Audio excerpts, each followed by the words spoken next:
What's happening, Expeditioners? It's Peter here, founder of Expedition Money. Wanted to read another chapter from my book here, Amazing Money Stories, True Tales of Greed, Generosity, Success, and Luck.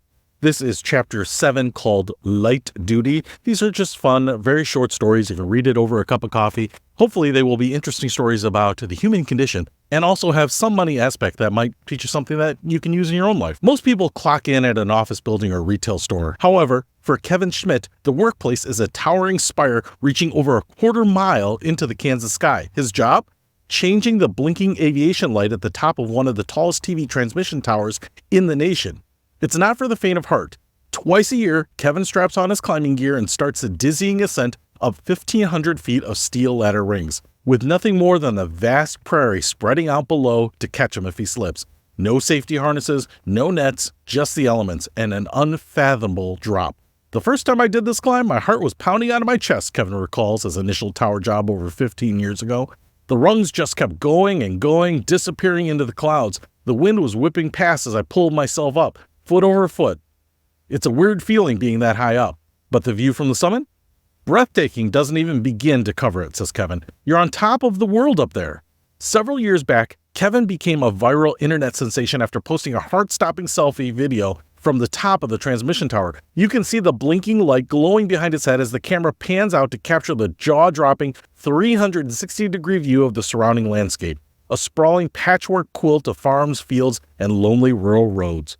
Don't try this at home, Kevin cautions with a laugh when asked if he'd recommend this daredevil gig. He spent years training and preparing, climbing smaller structures to build confidence before tackling the massive transmission tower. But even after countless ascents, the sheer dimension of the climb never fails to give Kevin a healthy respect for his survival instincts. There's always that hint of fear and adrenaline, wondering if this will be the climb where something goes wrong. This blinking beacon is how people find their way across the plains, Kevin explains. It's a vital link that connects communities, helps get news and entertainment out to millions of households. Someone's got to be responsible for keeping it lit and working properly. For his harrowing efforts, Kevin banks a cool $20,000 paycheck for just 2 days of work.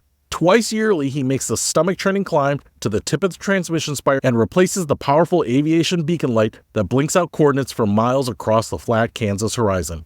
It's not your typical day at the office, but Kevin sees it as much more than just a paycheck. He's the keeper of the light, the unseen hero ensuring that a vital guiding signal remains illuminated for pilots, storm chasers, and wandering travelers below. The veteran tower climber has no plans to retire his perilous side hustle. Each time he settles in at the top to swap out the light assembly, he takes a private moment to soak in that panoramic, priceless view stretching toward the curved edge of the Earth's horizon.